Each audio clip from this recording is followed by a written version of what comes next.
I'm Amy, sex educator, sex and relationship coach, and co-owner of PurePleasureShop.com. I'm April, VP of the cutting-edge sex toy company Hot Octopus, and I dedicate my life to the business of sex. We are on a mission to teach you how to have hot sex, deep intimacy, and how to make your own rules for who you are as a sexual being. Welcome to the Shameless Sex Revolution. Want to learn more? Go to shamelesssex.com. And for 15% off of some of our favorite sex toys, use code SHAMELESSSEX at PurePleasureShop.com. You were listening to a pleasure podcast. For more from our sex podcast collective, visit pleasurepodcasts.com. Well, hello, everyone. Hey, everybody. Guess what year it is? 2028. What? Just kidding. I time warped. You did? I'm in someone else's body. 2028. What is it This like? is not April in April's body. Are we still in the COVID times? I am a 95-year-old man that sips scotch. You're so regal. Are we still wearing masks? Yeah, we are. Is there still an orgasm gap? But maybe we're at a gala, a masquerade. Oh, this is sexual. There's no more orgasm gap, everyone. It's over. Sweet. That's no, nice. it's 2021. This is our first episode of 2021. Yay. Yes, back to the Shameless Sex podcast once again. There are still no parties. In 2021, no parties. We spent New Year's with...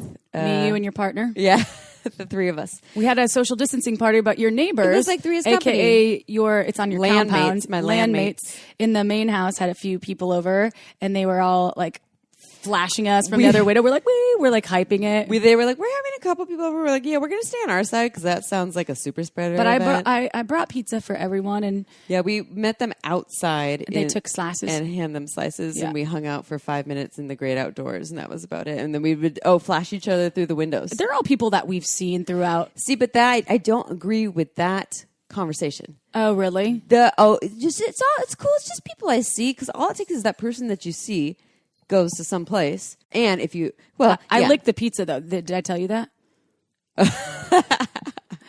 I licked every slice just to make sure. At any rate, we're not going to get political because y'all hate when we do that. So we're not going to be doing that right now.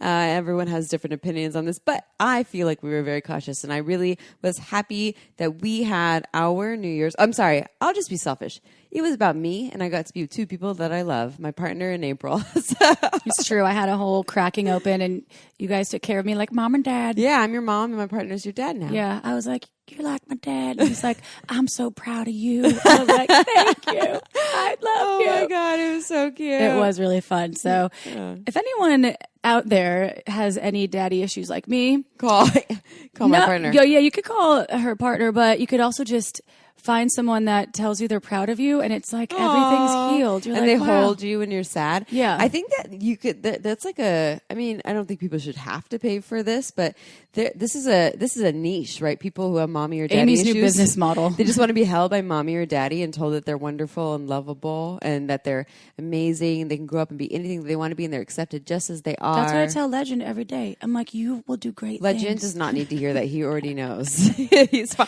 He's absolutely fine. Maybe Perry should hear that. We're talking about our dogs. I tell him that too. Anyways. All right. So this episode we recorded a while ago with Davey Wavey. Yeah, that's right. Awesome name. It's called Lessons from Porn. Davey Wavey does. He's fun. He's a so director of fun. porn. He's Yeah. in porn.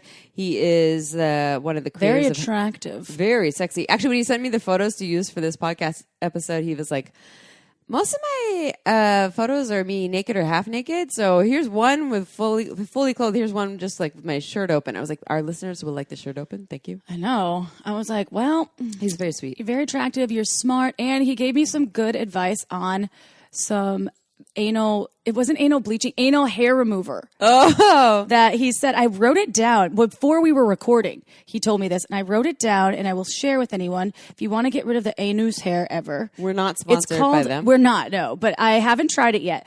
But he said it's the best for a cream for your butt hair if you want to get rid of it and you don't want to wax. Which I was telling him I don't want to wax.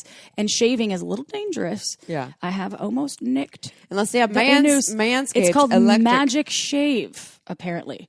So if anybody out there is looking for the new trick. I don't know why people just don't go electric shaver, though. Back in the anus? Yeah, because it doesn't nick or snag any nuts or I can't get the anuses. right angle to get it all in there. Not You that I have lay- a problem you with know what anus I do? hair. Okay. I've never done anything with my anus hair, and it's fine. It's not like very hairy, but I'm just saying sometimes I'm like, and I just take a little bit of the razor back there. And I'm like, wow, I've got a lot of anus With an hair. actual blade. Yeah. In the dark areas that you cannot see. I mean, I just prop a leg up. You're so daring. You're Well, so bold. Anyway, this is not what this episode is about, but I wanted to share that because it's been in my notes since we recorded, which was on, I don't even remember. It was weeks ago. This episode is about porn. But if what I'll say is if anyone, first of all, I love pubic hair. I'm a big fan of pubic hair. Yeah, I also you are. do trim. I love She got a full bush. I have a full bush, but I do trim it, and I do trim it with Manscaped because they have the little clipper attachment, and it is awesome. And because I still want some hair, but I want it to, I trim it like once a month, basically. I like trimming it in the shower, though. Yeah, and it's waterproof. It Yeah, comes up, too. but no, but that's because otherwise there's just mess all over. Yeah. with your hair, especially if you have a lot of hair. Someone walks into your bathroom, they're like, excuse me. You're like, did you just shave your beard? I didn't know you. No, had that's one. for my ass hair. Yeah, that was my anus beard. Even better. But anyways, if you're going to trim anus hair, I would say go with electric trimmer just before you go. Maybe I'll try that, Amy. Yeah, it sounds safer. Can I borrow yours? You can, yeah.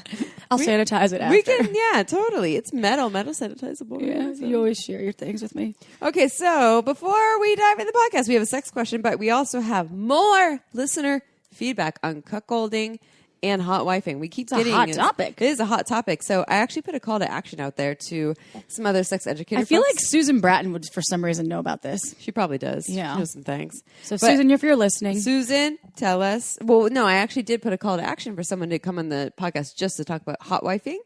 And I had someone say that they can talk on it. So hopefully we have it happen. But they have this a PhD listener, in hotwifing. yeah, they're very experienced, a doctorate in hotwifing. Doctorate in hotwifing. So this listener said, you said cuckolding is where guys like watching their girls. No. Also, people often lump together hotwifing and cuckolding, which y'all lump together as well. Hotwifing is where the guy, aka a stag, enjoys letting his partner get pleasured. People play on their own spectrum. Some like to see others hit on their lady, roam the same room, to letting their partner live their own sexual adventures on their own. Stags aren't into humiliation play typically. They just like to see their women slut out. I really like the term slut out. Cuckolding is different in the sense that it includes humiliation for the guy or girl. Ooh, that's an interesting fact. For example, it could be more vanilla from the girl telling her cuck how much better another guy fucked her, how much bigger he is, etc. Some folks use chastity play here so the guy cannot get pleasure, and also for the added benefit that the guy comes while watching and listening. He doesn't get post-nut regrets. Ooh, in air quotes. Cuckolding could be more extreme. No, those were actual quotes. Oh, actual quotes. Well done. Okay, actual quotes. Cuckolding could be more extreme where the guy is feminized or sissified, where he has to lick the cum out of his partner, or forced byplay. Forced Ooh. byplay. And then this listener also talked about how there's a lot of shame in cuckolding. So what's interesting is that this listener is saying it's a lot more broad. But I think that people, first of all, they say hotwifing and cuckolding are in the same category. No, they're very different. Okay. And cuckolding is a lot more broad. A lot of people say it's often just you watch your partner getting fucked and it's the woman getting fucked. And they're actually saying it's way more broad than that. It's way, and there's way more involved than just watching your partner get fucked. Exactly. It can be that, and it doesn't have to be that too. It literally can be that she goes in, or she or they go and have sex with someone else, and then you have to that cum right now. And chastity plays. So but what about the forced piece? Like, is it forced in quotations, forced byplay, or is it forced but consensual force? When you think of kink, right, and there's something that is forced in it, it still is consensually forced because they know that that's involved in that, so they are participating. It's like we have unless you say I don't want to do that. Yeah, we have an agreement here, and I hope that people are having these conversations beforehand, not just diving into it without talking about this. But in the sex positive world, you'd say all consensual sex is good sex. So I would imagine that these people are having these conversations, but it is forced in the sense. I'm not an expert on this. So this is my guess, and this is why we need to have more speakers on this. It sounds like it is forced in that there are these kind of like role play threats intertwined in this that make it really hot. It's not cuckolding either, by the way. It's cuckold. Cuckolding. Cuckold. Cuckolding. Cuckolding. by the way. It's like saying that, cuckolding. Yeah, and it says, but in the dictionary, well, this is the online dictionary, it says it's a verb of a man make another man a cuckold by having a sexual relationship with his wife. But then it's of a man's wife makes her husband a cuckold by being sexually unfaithful. So interesting. I feel like this is an underdeveloped, and not that we need to have everything fully classified. And I like that what this listener did is they said there's a lot more to it, and it's not just this narrow category, and it definitely is not the same as hotwifing. So again, we will have more episodes on this because we obviously do not know this, but I like that this listener is enlightening us that broaden the definition, don't limit it. It's interesting because a cuckold is a husband of an adulterous wife. The wife of an adulterous husband is a cuck queen. In evolutionary biology, a cuckold is a male who unwittingly invests parental effort in juveniles who are not genetically his offspring. Oh, thank you, Wikipedia. That's probably an older definition because what this listener is saying is let's broaden it and not just limit. Which it makes to that. sense because all of the terms, like the sexual terms that have been developing while there's been a sexual awakening since, let's say, the last 20 years, have really been redefined when it comes to swinging and polyamory and open. And so it makes sense that this is also changing. So Wikipedia, we should submit a reference update for them to say, hey, cuckolding isn't just this. Just so it's you know. also this. A wiki reference. A wiki reference. Because this is from 1997, by the way. Yes. But their definition, Wikipedia. But I just wanted to, because I always thought it was cuckolding, but it's cuckolding. Cuckolding. All right, so sex question time. I'm going to read the sex question today. Woo! All right, this is titled Being on Top. I really want to ride my boyfriend, but every time we try, it just fails. We've talked about it a lot, but often the talk just ends badly and very emotional. I get emotional because it feels really vulnerable to be failing at, and he gets emotional because he feels this pressure, and often he ends up going soft. In the beginning, I was just never on top, and I don't think he liked having me on top because he was not used to it with other girls, and it was hard for him to really let go. How can we make this a more pleasurable experience for the both of us? What can we do to make me and him more relaxed when I'm on top and feel more confident? Good question. Have you ever had this happen?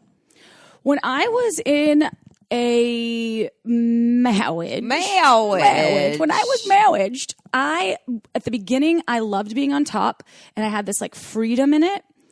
And then it slowly shifted where I felt really vulnerable because I wasn't, I started gaining weight. I started being feeling like I was not getting the right amount of pressure and I wasn't going to be able to come. So I would get in my head. So then I'd just be like, let's switch. So I have been in both positions where it's been really confidently executed and feeling really good. And I've been where I'm uncomfortable. I'm like, he's looking at me. This is weird. I can't, the grinding is great, but I just knew that I wasn't going to be able to come. So then I'm like, I'm just doing this for him. And then it sort of turned into this head trip for me. And then if there's a softness going on if the cock is going from hard to soft or semi hard to soft, that could be for the penis owner, it could be a little bit challenging to come back from, to be like, fuck, the pressure of whatever it is. So I say for now, if I were this person, take a break and turn the pressure cooker down to a low and let it go to a simmer and do the things that you feel confident and good at and that feel good to you and feel good to this dude or penis owner, and then maybe slowly dabble with changing positions and being on top and grind it out for a little bit, but then switch again. And if you're not there or if it feels like there's too much pressure, don't fucking put pressure on yourself. It's not going to turn out not that orgasm's the goal, but it's not going to turn out to be something you might get more in your head if you're feeling all this pressure. Yeah, 100%. It sounds like a very heady process on both ends. Both people are feeling it, and then it results in the body's not responding in the way that you want them to. And I think, and they're trying to have conversations about it, and it's getting really emotional. So, which I understand, performance is a huge thing. It's such a trigger for people. We put so much worthiness and value in performance, which I think is so unfortunate. It really doesn't have to go that way. Good or great sex is a practice. And the more we practice it, the better we are at it, the more confident we can be. And so I think it sounds like y'all are both out of practice, whether it's his experiences not having someone on top and his own headiness of not being able to stay hard as hard as he would like to, and then your own confident stuff about being on top and probably feeling like it's a little awkward, not really knowing what to do, and then worrying about him and a lot of the caretaking about him, and also stating that it just fails. Yeah. Why Failure. is it failing? Yeah. Why do you feel that it's a failure when the cock gets soft? It's failure. I mean, that's not fair to your own self and to that's the society's penis owner. Society's bullshit that says that great sex has to have hard cocks and you have orgasms to come. Right for now. everyone at the same time. Oh, God. Which would be really boring if that was how it always was. Instead, great sex is about intimacy and about connection and about exploration and play. It's about riding that cock soft or hard. And pleasure. Or maybe there's no cock involved. Maybe Who there's no knows? cock. Yeah, whatever Maybe you're just doing. grinding. Yeah. Dry humping. Bring back the dry hump. And work with whatever's present, right? The cock gets soft, and then so you're like, oh, the cock's soft. So the way to work with that is to really not shame the person. And this doesn't sound like they're shaming them, but to be like, that's all good. We can do other things. I can rub against you and grind against you without having to have a hard thing inside of me. I like the advice of kind of backing off a little bit and also just making it a fun, playful exploration. Don't put so much pressure on it needing to happen a certain way. If the bodies all of a sudden get a no, or you're not getting enough blood flow, then just stop, press, pause, do something else. Some other tricks that you can do. You can be on top with the cock inside of you, and you can actually take two fingers, like your thumb and your pointer finger, and grip around the base of the cock. And actually, as you're moving up and down around it, you have a firmer pressure around it. Because maybe the cock is needing a firmer pressure of some sort too. You can try to reenact the movements as if they're similar to the masturbation styles that the penis owner is used to. You can stop and press pause and then do other things to get the penis more activated and hard and then go back. It doesn't mean you have to it's not a failure if you just stop and press pause. You can take breaks. You can totally change and do something else and then come back to it later. Ooh, or if the penis owner could try the Adam Plus cock ring, which we designed for the ultimate in grinding. Oh, cock rings, I helped design the Adam Plus because you put it on flaccid, you put it on around the shaft and the balls, and then if you're grinding on this product, so you put it on when you're totally soft, when you get an erection, it'll help maintain the blood flow. The penis owner is going to get perineum stimulation, aka taint, aka gooch if you're on the East Coast. Ooh, yeah, Brooklyn, gooch. Shout out. That really does help, and it's like really amazing on the vagina because the shaft will be vibrating, so you can feel like your vaginal canal will be vibrating because the shaft is like its own vibrator. And then the texture on the outside for the clitoris, while you're grinding on it, it's completely stimulating you as well. So you're getting all of these points of pressure, and then your penis owning friend will be getting their points of pressure. It can help keep the blood flow there, yeah, too. exactly. So something to try out. Guess where you can get it, Chip? PurePleasureShop.com. And what's the coupon code? Shameless Sex. I could never get I thought you were going to say shameless sex. sex. Shameless sex, you get 15% off. Sorry, Janice. I always forget all the coupon codes. Uh-oh, that's I'm okay. a bad daughter. We love you. We love you. Hopefully this helps and just more practice. And I know the conversations are hard, but also making it a playful exploration and laugh it off too. If sex is awkward and you're like, well, then, my pussy went dry or the cock went soft or whatever. Don't shame yourself for those things. Be like, all right, what do we need? Do we need more lube? Do we need to try something else? Do we need to take stop? a break for safety's sake? And like, oh, well, that was awkward. Yeah. Oh, that's fine. Let's turn on a hot Netflix and chill movie. Ooh. Let's turn on Fatal Attraction and get it to the scene that isn't scary. 9.5 weeks. Oh, 9.5. Oh, Vintage. That scene where she's in the dress and she's doing it's like the hat song. Oh, yeah. I don't remember the song right now, but you can. What is it? So you can take where you can take your hat off. Yeah. We need to watch it again. We're gonna quit sex podcasting and just go full karaoke podcasting now. Oh yeah. By the way, oh god, Shameless Sex reviews on iTunes. We put a call to action. I just looked and no one has done it yet. If anyone wants to write a review for us, and you can request for April to sing a song for us. She'll only sing like 2 verses or, two. I'm not going to make it a lines. whole singing thing. It's just going to be me doing I do a very great share. It's not guaranteed that she'll do it. She'll pick and choose which song she'll do. But. And if you haven't written us a review on iTunes, we do ask you to do that. Often it only helps more people find Shameless Sex, y'all. We don't get anything other than the sweet love of your words. So if you have a minute in your busy day between your Zoom calls or your children or driving or masturbating, go ahead, go on iTunes and write us a 5-star review. Are you ready for a bio from Davey Wavey? No, I want to go bait. Amy Marie. I'm baiting. Social security number 555-6565. All right. 999. Let's do it. That's too many letters. So, Davey Wavey, with more than 700 million video views, Davey Wavey's YouTube channel is the largest and most viewed LGBT channel on YouTube. Davey's latest adventure is the launch of the gay erotic website, himeros.tv. By collaborating with renowned sex coaches, tantric instructors, and sexologists, Himeros.tv uses erotic video content to inspire better gay sex through connection, pleasure, and sexual exploration. Himeros.tv is like porn, but better. To learn more, visit Himeros.tv. That's HIMEROS.tv. But first... So many New Year's resolutions are about doing less of something, but why not give yourself more?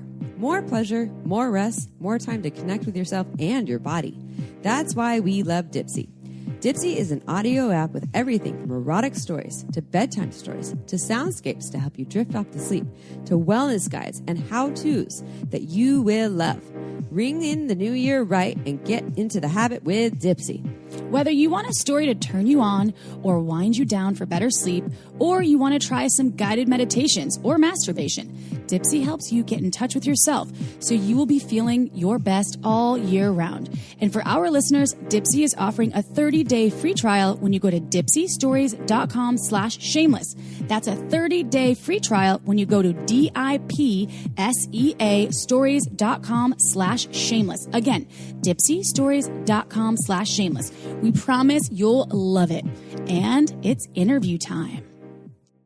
All right, everyone, it is episode time, and we are here with Davey Wavey. You've already heard a little bit about Davey in the bio, the intro, and we will start as we always do. Wait, I think we should ask him how he got the name Davey Wavey Oh, first. we'll start with that. I think we should. How did you get the name Davey Wavey, Davey?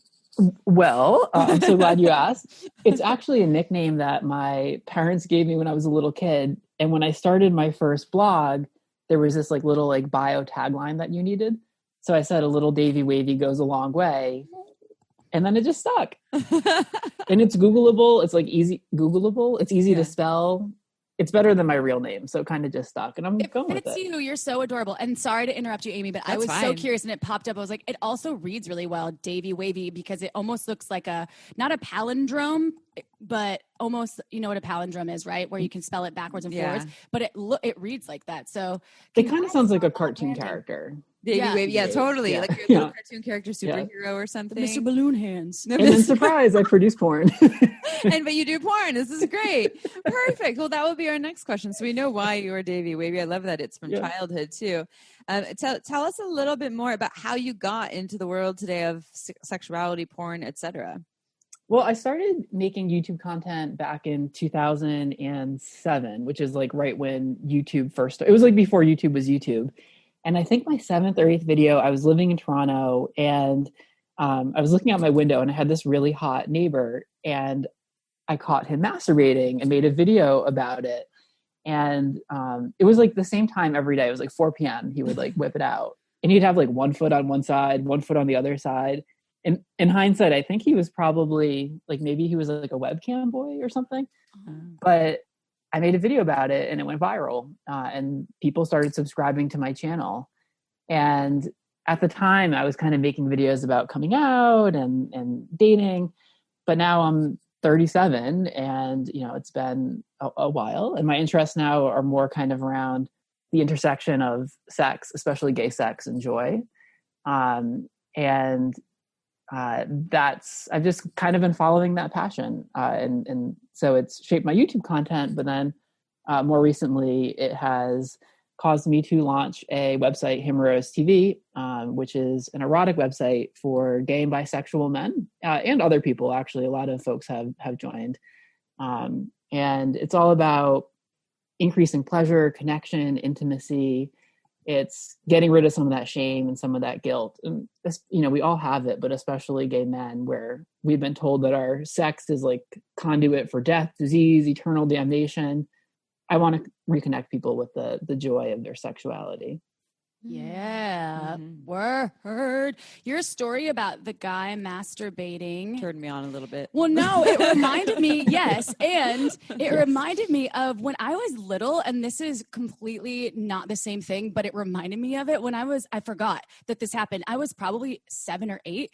And there was this guy every day that lived on this in this house in the second story level, and he would keep his curtains open, and my girlfriend and I, we were 7 or 8 years old, would count on every day at like 6 p.m. summertime, maybe a little later, he would come out naked from the shower and be like, just like walking around, and we'd see his like penis, and sometimes he would like go in front of the window, and we never knew if he knew he would, but we could count on it every day. And I was like, that's what a penis looks like. Oh my God. And he never masturbated or anything, but we'd see him on the street. I saw him at a restaurant once. I was like, oh my God, I know what that guy's penis looks like. Mom, I can't tell her. So anyway, it just reminded me of that. And I totally forgot. I didn't have a camera back then, which is probably a good thing. I've always thought, like, what if I ever saw this guy like out in public? Like I owe my entire career to this man. guy. Like, Oh don't ever let anyone tell you nothing good can come from jerking off. Because You're wrong. Look at you now. Oh I'm only here today because of that. That's amazing. I wonder what that dude in the window is doing now. Hey, dude in the window. That was me. We're checking out your package. Yeah. We're grateful for you and other dude in the window for masturbating. Thank you for wanking. And so that wasn't my question because there was no question there, Davey Wavey. My next question is actually about, since obviously you are an amazing filmmaker per se and super creative. We've always talked about porn on Shameless Sex as a wonderful entertainment tool and not so much for education. But my question is, like, when it comes to mainstream porn, how do you think that it affects modern day sexuality? Yeah. Well, and also, like, when I say mainstream porn, when I think about mainstream porn, my focus is really on like mainstream gay porn. I know that like straight cisgender porn has all these other layers around misogyny and female pleasure and power dynamics that I don't want to speak beyond my experience. But similar to what you're saying, like I was a boy at a Catholic school growing up, and my sex ed was don't have it. Like Sister Mary Frances wasn't going to teach us about rimming or, how to suck a cock. And my parents are straight. They weren't going to teach me. My friends were as clueless as I was. And so porn kind of did become my sex ed. And I think that's especially true for LGBTQ people. And you're, exactly right. Like it's designed to entertain you. It's designed to arouse you, to get you off. It's not designed to teach you about all the things that you guys discuss like week after week on your podcast. So I feel like a lot of my life, I was just recreating in the bedroom what I was seeing on the screen. And like really even until a few years ago, I used to think like the harder you fucked someone, like the better it was. Like that was a good fucking, because that's what you see in porn. And it is fun to be pounded, but like only if that's what you want. It's not fun to get pounded if you're craving a slow, sensual experience. But you never see someone in porn say like, hey, like I love having you inside me, but it really feels better for me if you just slow down a little bit. Like you never seen that in porn. Yeah, or any communication or consent or soft dicks or even pleasure. So porn kind of creates a very certain flavor of sex. And I think the lie that many of us end up believing is that it's really the only flavor. And so we try to do something a little bit different with our content. I like that. Yeah, I love that. And we often speak about one of our taglines here at Shameless Sex is go slower than slow and then slower than that. Whatever you thought slow is, slow down. And we're not saying do that all the time. And if I speak for my pussy, it doesn't always want that. There's a time for hard and fast. There's a time for that fuck me moment. It usually is not within the first 2 minutes, 5 minutes, often 10 minutes. And it's when my body tells me like, that's what I want right now. And I can tell by my body, I know my body well, but I can say when I was 20, I didn't. It took me a long time to figure that out. So I think I'm someone who has been conditioned also by porn and has had to do a lot of personal work, whether it's growth, whether it's education to understand more about how to listen to my body and how to step away from what I was told sex should be and as opposed to really paying attention to what I really feel. So one of my questions for you then, as someone who has now been working in the porn industry, what are some of the positive or helpful things that you've learned about sex from working in the porn industry? Well, I think it's only fun for me to create this content because I'm still kind of like learning along the way. Like if I had all the answers, I feel like my heart probably just wouldn't be in it in the same way. But the porn that we create is definitely different than mainstream porn. And when we film with sex coach. Like we had, you guys have had Finn Dearhart on the show, right? Yeah, we love Finn. Yeah. So we've worked with Finn quite a bit. And the sex coach helps kind of create the concepts that we film and then works with the models and workshops to help them embody it before filming. And I think the biggest thing that I've learned is we filmed a video called Voicing Your Desires. And I was just thinking about this when you were talking about your pussy craving like slow sex and being in tune with it and knowing what your pussy wants. But then it's another step to also communicate that to your partner. Mm-hmm. Right. And so this video, Voicing Your Desires, is all about doing that. And on that project, the coach we were working with, who specializes in Tantra, he was like, trying to explain to us everything that was going on. And I'm like, well, what is Tantra? Like, what is this weird world that we're stepping into? And he said to us, I still remember this. He's like, some people use dance to learn about truth through movement. And some people use meditation to learn about truth through silence. And in Tantra, the opportunity, at least as we understand it, is to learn about truth through sexual energy. And I just remember thinking like, well, fuck, like I would rather learn about truth from sex than like sitting in silence meditating. So I was all in. And in the video, it's kind of the setup of having two models sitting across from each other, and you play this tantric game and you take turns for asking for what you want. And then the other person, gets to either do that thing, or they'll say, well, that's not really something that I want to give, because your yes is only as strong as your no. And they could like suggest something else. And so you go back and forth. And at first it's like super easy. You're like, oh, I want to be kissed on my neck. Like I want you to massage my chest. But after the first like 10 or 12 rounds, you start to really fucking get into it. Like you start to get vulnerable. The obvious selections have been made. Those are kind of like off the table. And like maybe you ask to get your toe sucked or to get pissed on, or it kind of just escalates from there. And the tantra coach that we're working with, he said, asking for what you want in sex is a metaphor for asking for what you want in life. And we don't often do either. So it's really an exercise for better sex, but also for better life. So I think that fundamental idea, like voicing your desires, asking for what you want, listening to what your partner wants, having the courage to explore and try new things, having the courage to say no. I think that's some of the best stuff that I've learned from the videos that we've shot. I love that you said your yes is as strong as your no. Yeah. That's it. I talk about that in business when I'm trying to close a deal and just I don't have room for maybes. I say that, and I detest maybes in life when someone's like, hey, if I'm like, I'm having a party before COVID, I'm having a party, like maybe I'll come or maybe I don't know, and I'm like, dude, definite maybes are not a hard yes or hard no. It's okay. I'd respect you more if you gave me a solid answer. Right. And if to me a maybe is a no that's cloaked in positivity. And I'm like, that is bullshit. And it's like kind of like hope for me. I'm like, hope is for pussies. Just believe, okay? Believe. That's my coach critic coming out, but right?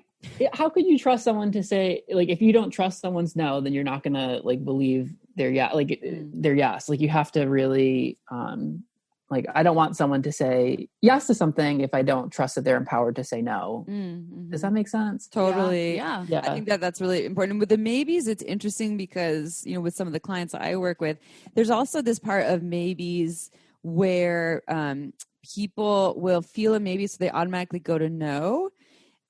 So say it's, you know, a partnership where one partner wants more sex than the other one, and the other one that doesn't want to sex, they want a lot of sex. They feel a maybe, but they go to a no right away because it's loaded. You know, if I go lean into my maybe, it means just even the lightest touch means you want to fuck me, and there's not this in between. And I'm speaking more to the straight world, and I see it actually more so with the vulva owners, with their penis owners. The vulva owners are the ones, they're getting a maybe, but they go to the no because they think that if they give the maybe or the yes, it means it's all or nothing. Now we have to fuck. And so instead, some of the advice I have for maybes is actually there's room for maybes, but also see what you can lean into there as well, because the maybe itself might be able to be informative, right? If I'm like, okay, I'm getting a maybe, like I'm not getting a full yes to fucking right now or to sex or penetration, but I'm getting maybe some sort of intimacy.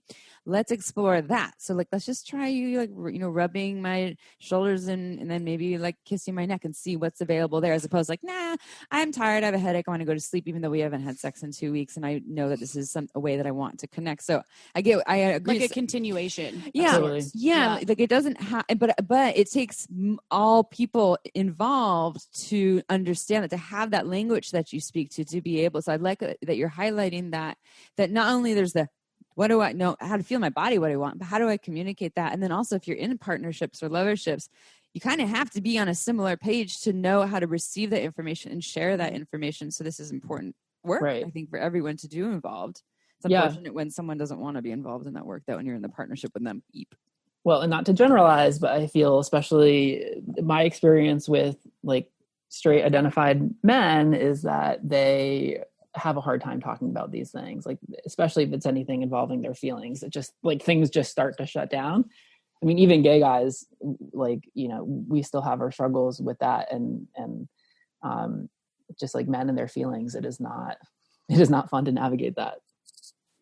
Yeah, I think that when I also said the hope is for pussies thing, pussies are amazing. So I just want you to know that if you have hope and you have a pussy, you're awesome. What did Betty White say? Like, why do people say? Yeah, pussies are weak, or she's like pussies can take a pounding. Yeah. Like, why do we use that as a weakness? We should talk about balls being the weak. The balls are the weak ones. So, some balls seriously. can take a pounding though. So I just wanted to clarify that, and I think Amy's right. And also, I think that there is room for maybe specific times for me, unless you're in the bedroom with me. If you're out there and you're in the bedroom with me, don't fucking tell me maybe. Just kidding. Or just say, hey, I don't have an answer. Let me take 5 minutes to feel into it. Just be like, we got Or no, but let's try this instead. Yeah. Let's try this instead. It's all about wording. So, okay. So my next question for you is, it's about making porn that is, because your mission since we've learned about you, is making porn that's educational, affirming, and hot. Also, it's different from mainstream porn, as we've talked about. It's also good for you. So can you talk more about this, and what exactly does this all mean? What does this entail? Yeah, it entails a lot of things, and it's complicated. I mean, over the summer, we had an anti-racism educator audit our porn. And he came back and he said, well, you know, there's a lot of representation in your content, but the stories are largely being told through like a mainly white lens. And he was right, because most of our crew has been white. And, you know, if you want models to be authentic and vulnerable, they have to feel safe on set. And this is, you know, an industry, unfortunately, where Black and brown bodies are fetishized and reduced to terms like BBC. And so, you know, how could a model of color feel safe walking onto a porn set when the crew doesn't, you know, look like him or her? And conversely, like, you know, how much safer would that model feel if the people who are telling his story are the people who are also sharing his experience? I remember a few years ago, we hired a model of color to do a project, and he had just filmed another project with like a kind of a mainstream studio. And when he didn't know what the video was going to be titled, and this is with another studio. When that studio released the scene, they released it under the name of Black Cocks Matter.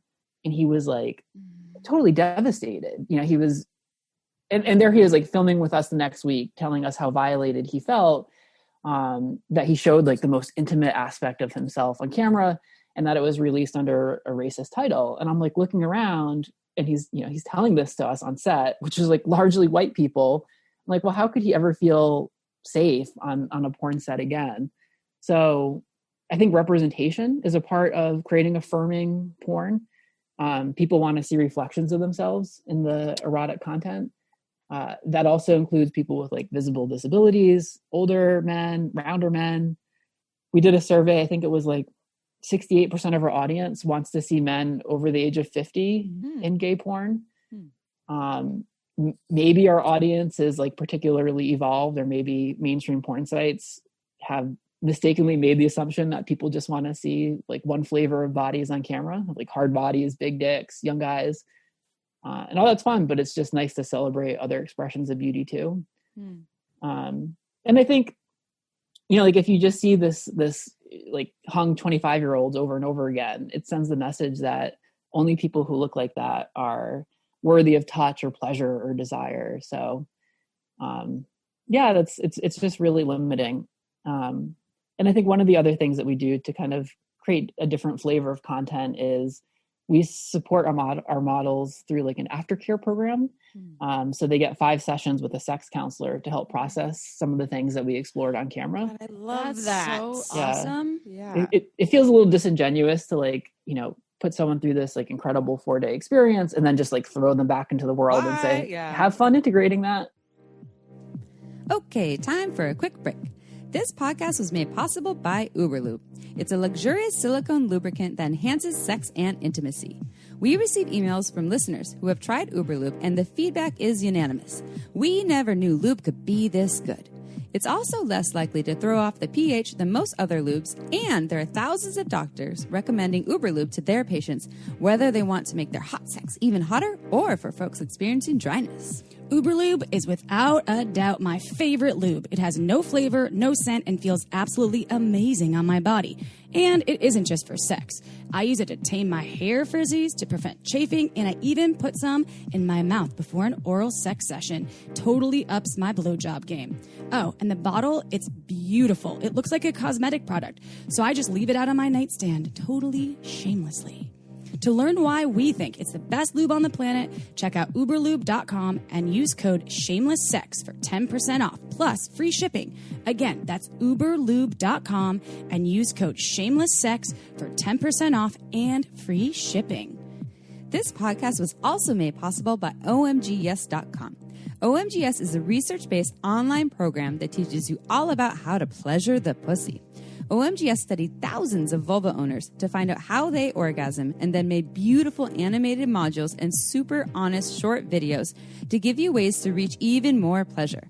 I've been recommending OMGS to my clients for years, and it's been changing their lives. We all know pleasure is fluid and ever-changing, so why not add more tools to your pleasure tool belt? OMGS is for everyone, so whether you are a vulva owner or you just love vulvas, OMGS will give you the techniques to get your O-face on. There are 2 seasons to choose from and hundreds of gorgeous videos to explore, so go see what science says about pleasure and visit omgs.com/shameless. That's omgyes.com/shameless to get $5 off your OMGS access. Again, omgs.com/shameless. Go check it out. Now back to the show.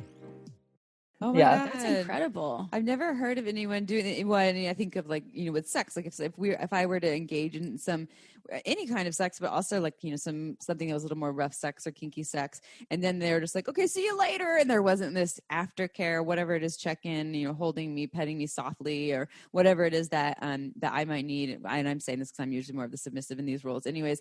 But I've never thought about it. People bringing it into the kind of more the business side of sex too. Mm-hmm. That like how big that is to engage in this, like you're saying, a 4-day experience, and then later, and there isn't this integrative support. I've never heard of any production company director, anyone doing anything like that. I'm so moved by it. Mm-hmm. I think porn stars in a lot of ways are asked to carry our like collective shadows in a lot of ways. And they don't get a lot of support for that. They don't get, most studios don't provide them with like any mental health support or connect them with any professionals. And you see, unfortunately, especially in the gay male world, there's been a lot of high profile incidents where porn stars have taken their own lives. And it's like, okay, we got to do a better job of creating a healthy environment for these folks to do the things that they do. So one thing that comes to mind as you share that, one is that some people listening to this or not listening to this have this idea that anyone that works in sex work is damaged, they have trauma, they're not doing it for the right, I'm doing air quotes, reasons. And so with what you're sharing, I want to invite people to say that I'm assuming that's not, not what you're saying. That's not what I'm thinking is like, anyone that does porn, they're traumatized after but it's just like when you're sharing your body in such a big way, whether it is to make money and on camera or just for, me sharing my body with someone else, it can be a big deal for a lot of people. And so that doesn't necessarily mean that anyone's traumatized or broken or it's coming from a place that is harmful. I think what I'm hearing is that that you're just really taking into account that this is a big thing of sharing your body in this way, and that no matter what, whether it's for money or not, that it can use the support. And the other thing that came to mind too, and I'm going to ask you a question about the kind of the shame piece around porn that a lot of people have. The other thing that came to mind too is that when you're talking about how a lot of people of color are fetishized in porn, I want to also say I don't want to shame people that if your fetish and the image that you get off to is a person of color, is that you're Googling BBD or whatever that is, which is big black dick or BBP or whatever. Like there's room for you to have that interest as your fantasy or as what you're interested in, and they're still humans. And I think there's like this balance that I'm hearing you kind of speak to. And so that's why I want to ask you this question about shame, because so many people have it around porn, whether it's the type of porn they watch or here's another example. I'm someone who identifies as someone as a feminist. I love watching some porn where some women are getting beat up by their strong, dominant, masculine figure. I don't necessarily want that in my sex all the time. Sometimes I do. It's very consensual. I get a lot of aftercare after. I can say no whenever I want to. But I think some people will even have shame about that. Am I not a feminist if I like watching that? So what advice do you have for folks who have shame around watching porn, and how can they reclaim it in a positive way? Obviously watching Himeros is a good way, but what is your advice to those folks? Yeah. I don't know. I think part of it is just surrounding yourself with sex positive people. Like I think that's a big piece of it. So like you have this kind of healthy outlet where you can talk about these things. But I mean, a lot of porn isn't created in a particularly like mindful way. And I think if you want to feel good about the porn that you watch, then watch porn that is consciously created. I think that makes a big difference. Like, as I was saying, like we go out of our way to make sure that we sometimes joke that our porn is like grass-fed porn. It's like you go out and you buy organic carrots. Porn is also something that you consume. You consume it with your eyes and your brain and your heart. And it's free range cock. Yeah. But not free range. Also grass-fed and finished. yeah. So, and then it's also just not treating it like a dirty secret. There's a reason Himeros.tv has so many like light and bright colors on the site. Porn sites are usually like all like black backgrounds, and it makes you feel like you're doing something really secret. Like you're in like the underbelly of the internet. We did a kink shoot 2 months ago, and the coach that we worked with, he was like, "Oh, I have all these great dungeons in San Francisco that we can film in." And I'm like, "Okay, who? I don't want to watch another kink scene filmed in a dungeon. Like it's not my cup of tea." And as soon as I like see like all the dark colors, and like I'm kind of like, this isn't for me. So instead we took kink like out of the dungeons, out of the shadows, and we filmed it. We ended up filming it in the Midwest on this like big cornfield farm. I love that. Like in broad daylight in Wisconsin. Like where you're from, April. Yeah. It was in Missouri, but it was like the most like shameless expression of kink, like out in the open for anyone to see, all the light, broad daylight. So yeah, I think that's part of it.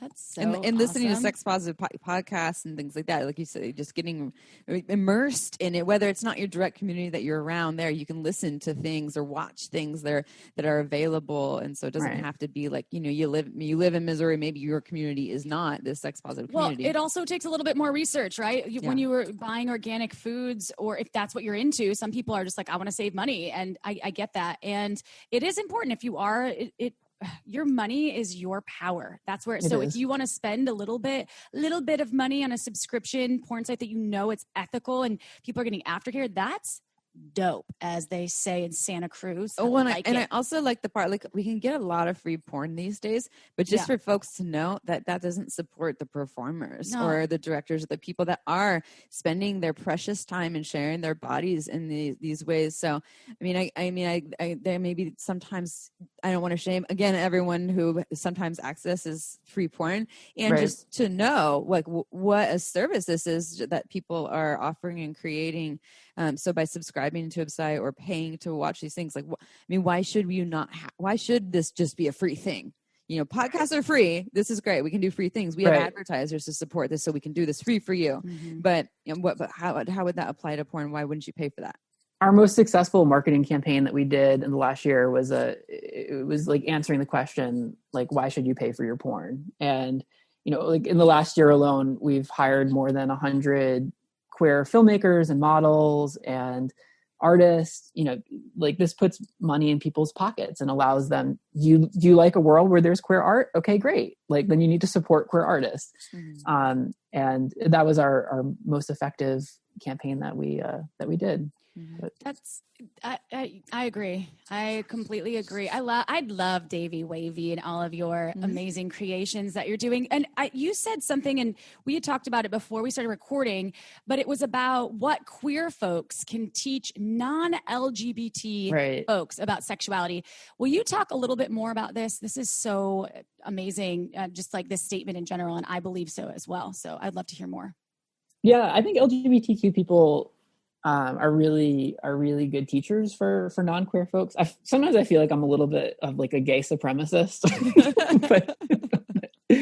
but like, okay, so gay men, for example, like in this current moment, right, we're navigating COVID-19 and navigating sexual health in the midst of a global pandemic it's kind of like in our DNA. We did it for fucking 2 decades around HIV and AIDS. Mm-hmm. So I think we're like especially well positioned to help people connect with pleasure at a time when maybe a lot of people are putting it on on a back burner. And I also think that gay men, and this isn't true of all of us, but in general, we embody a more sustainable version of manhood. Like, compared to straight cisgender men, we move through masculine and feminine energies, I think, with a little bit more ease. We're not so like rigidly attached to that like hyper masculine, like really toxic version of manhood that says like, you can't show emotions, you can't talk about feelings, you can't be vulnerable. And we all have masculine and feminine energies, but we live in a world where, at least in my opinion, it feels sorely out of balance. Like, especially when it comes to world leaders, or it's just like toxic masculinity has been a big part of our politics, of our culture, and look where it has gotten us, right? Mm. Like, not in a particularly great place. And I think that's why a lot of people say the future is female. If we're going to have a future, it's got to be. So I think gay guys model a more sustainable version of what it means to be a man. How about the future is equal, though? That would be even better. Or the future is like balance, or everyone. Balance. Because so I didn't mean to interrupt you either, Davey, but I just was thinking that because the future might be feminine or in this female range, but it also just needs balance. Mm-hmm. Mm-hmm. Yeah, we're so like out of sync. Yeah. We keep going back and forth to these extremes, but and sometimes I'm like, okay, maybe we need to go to these extremes to get back into balance, but like, when are we going to get fucking in balance? I don't know if we've when's the last time we were? I don't think humanity ever really has been in balance. I think that we're more conscious because we're more aware, because we have more information streams. So we have this ability to raise like consciousness amongst humans that care. But within pleasure, I think pleasure is really part of that foundation of living your best self, and your pleasure is and could be one of the most important pieces of redefining yourself, whether you're queer or whether you're straight or whatever you identify with. It's like your pleasure it's this really important piece of yourself. At least for me, I will speak for myself. I know that when I've finally been able to open up and dive into the pleasure seeker that I really am and able to identify that, I've actually felt closer to myself and like I know myself better. And it's when we shame and put ourselves into little boxes that it starts to get weird. Yeah, your sexual energy is the most powerful energy that you have. I mean, it's literally fucking like life-giving, right? Like it creates life. And one of the tantric instructors we worked with, not that I'm a conspiracy theorist, I'm not, but he was like, look, he's like, of course churches like teach us that we need to go to like the priest to get our, like they teach us that masturbation is wrong, that anything that is going to connect us with that pleasure and that power is wrong, because they want you to go to the priest or to the church to get that power and not realize that you have it all inside yourself already, and that your sexuality is the easiest and most effective way to access that power. It's also often the first thing that's targeted in communities too, when you want to really harm a community or a culture, and this has been going on for centuries upon centuries, right? Is sexuality, whether that's from rape or the witch hunts or whatever that is. It's sexuality is a really easy thing to target as well, and on the plus side, it's a really really wonderful thing to tap into and to celebrate and experience the most aliveness or deep connection or something. So it's like this blessing and this curse at the same time, and I mean. Hence why I got into it. I was like, I don't understand this thing. I know it's fucking powerful. Yeah, right. Make a career out of it. So, okay. So some questions that I have for you too about your work. So we get this question a lot from people. One about how to find ethical porn, and I think it's different strokes for different folks. As someone who identifies more as a straight person, I love watching gay porn. I love cock. So there's that. And lots of cocks and gay porn. I love lots of cock. Yeah, more cock. Bring on the cock. But for some folks that are listening, and we'll talk more about Himeros and your podcast, and also the Himeros TV, where they can actually watch your offerings there too. If some folks are listening and they're like, okay, well, I like cock, but I also don't necessarily, and maybe you can also share, does Himeros have non-cock sex in there too? But some references that I have for other folks, I think Erotica Lust does some more ethical porn that could speak more to folks who might identify more in the straight world, but also it's I think there's some diverse offerings, so you can look up Erotica Lust. There's also I believe Crash Pad series by Pink and White Productions. I think they do more like ethical queer porn. And then Bree Mills we had her on our show as well. So here's just some references. But let's talk about Himeros. So if people want to listen to your podcast, they want to go watch Himeros, tell them more about that. How can they find you? And then what are your offerings? Like, how do you work personally with people? Is there other things that they can do with you? Yeah, so the easiest way for people to connect with our work is at himeros.tv. You can actually do himeros.tv/pod. So it's HIMEROS.tv. And if you go to himeros.tv/pod, you can save 20% off your membership. And you'll see links there to our podcast and to all the different work that we do. If you want to see me personally, you can go to official Davey Wavey on Instagram and follow me there. I don't work with people individually one-on-one. Like I'm not at all an expert. I'm kind of on this journey, just enjoying it and producing the fuck out of the content that I'm passionate about. But we do work with a lot of great coaches and instructors like Finn Deerhart or Jason Tantra, Brad Amberhart, different coaches. Some of them tend to work more with queer people, and then some work with all sorts of expressions of relationships and individuals. So if you're on that journey, then we can definitely connect you with the right folks. What is Himeros? I keep thinking humorous, like you're like part of your what is it, elbow? Right, your a humerus? bone. Yeah.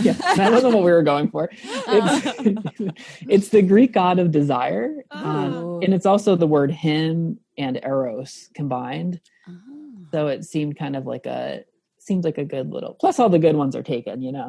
No, that's a good one. But I kept thinking humorous, and I really just want to thank you. You're incredible. You're an incredible guest. I love your energy. And I think our listeners will value this. No matter what you're into out there, if you listen to Shameless Sex, you know that we bring you amazing guests. And I'm going to check out Himeros. And this podcast was great. And brought back some memories for me about that guy with the peen in the window too, which was really nice. Hey guy, Thank what you you. doing Hey, now? guy, what are you doing? So thank you, Davey Wavey, for thank you. your amazing You're awesome. creations Yeah. and your offerings to the world. And I hope to continue to support your work. And if you're out there in listener land, hopefully sipping a glass of Pinot Noir or perhaps the it's Sangiovese. Sangiovese from Margins Wine. We are sipping the Sangiovese right now. That's our fave. If you would like to try that too, go to marginswine.com and taste our beautifully grown Santa Cruz and area grown grapes. Did I say grown twice? Woman owned and operated. Yeah. She's amazing. Megan Bell has been with us as a partner for a while. We drank her wine all the time and it does a great job. See, it makes us great podcast. It's a great podcast. So go to Himmeros, check out the offerings from Davey Wavey and all of his production and beautiful films, and sip some Margins Wine. And we have a discount code. If you go to our show notes for Margins Wine, you get a discount on 3 or more bottles. 3 or more bottles. And it's the holidays, so it's time to probably tie one on. I know I ho ho ho and mazel tov. Ho ho ho, mazel and tov, other things. and all the things. Thank you, Davey Wavey, so very much. And thank you to all of our Shameless Sex listeners. If you have a free moment in your holiday jumbles of life, go ahead. Go to iTunes.com. Give us 5 stars. We read every single review because we love you and we hope you love us too. But tell us. We want to hear you. All right. We'll see you next Tuesday, y'all. Ciao for now. Want to learn more? Go to shamelesssex.com. And for 15% off of some of our favorite sex toys, use code SHAMELESSSEX at purepleasureshop.com.